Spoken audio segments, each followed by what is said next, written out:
রাষ্ট্র সরকার তো এই মানুষটাকে জেনুইনলি ১,১২০০ টাকা দিচ্ছে না। সে আসলে একটা অ্যামাউন্ট, একটা কম্পিউটারাইজড একটা নাম্বার পাঠাচ্ছে।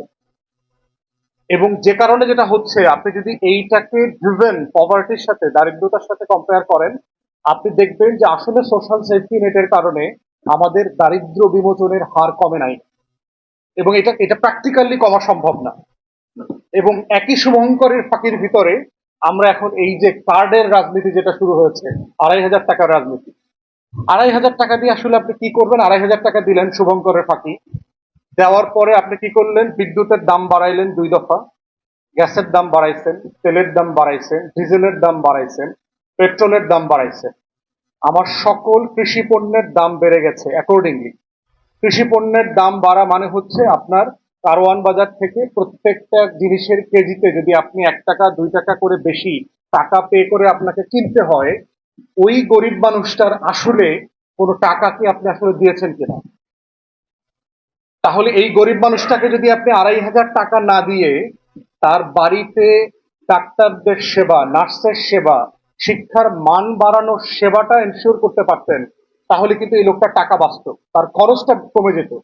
খরচ বাঁচাটা মানেই হলো তার আসলে পকেটে টাকা থাকে। তাহলে এই যে সামাজিক সুরক্ষা খাতের নামে যেটা চলছে, আমরা বোধ করছি যে এইটা একটা মানে আমাদের অল্প শিক্ষিত মানুষকে একটা বোগাস, ভুল বোঝানোর রাজনীতির মধ্যে ফেলে দিয়েছে। কারণ সে সংখ্যাটা বোঝে, সেটা ইনফ্লেশন বোঝে না। যেই মানুষটাকে, যেই কৃষককে, যেই দরিদ্র পরিবারকে, যেই নারীকে আপনি একটা কার্ড দিচ্ছেন, সে ২,৫০০ টাকার অঙ্কটা বোঝে। কিন্তু সে মুদ্রাস্ফীতিতে এই টাকাটা যে এখন ০ টাকা হয়ে গেছে, এইটা তো আবার সে বুঝতেছে না। তাহলে এটা একটা প্রপার, আপনি টাকা দেওয়ার মধ্য দিয়ে আপনি রাষ্ট্র একটা জাল জালিয়াতি, একটা ফ্রড করতেছে তার নিজের নাগরিকদের সাথে। সামাজিক সুরক্ষা খাতকে আসলে প্র্যাকটিক্যালি জনগণের যেই মানে দারিদ্রতা দূর করা, তার ক্রয় ক্ষমতা বৃদ্ধি করা, সেটা আসলে করছে কিনা। দ্বিতীয়ত হচ্ছে, দেখেন মূল্যস্ফীতির আলাপে যে সরকার বলছে 7.5% তার টার্গেট, মূল্যস্ফীতি 7.5%-এর নিচে নিয়ে আসা। সোনার বাংলায় কোনো সরকার পেতে পারে নাই। আপনি কেন পারবেন? আপনি বলছেন আপনার আপনার জিডিপির প্রজেকশন 6.5% প্লাস মাইনাস।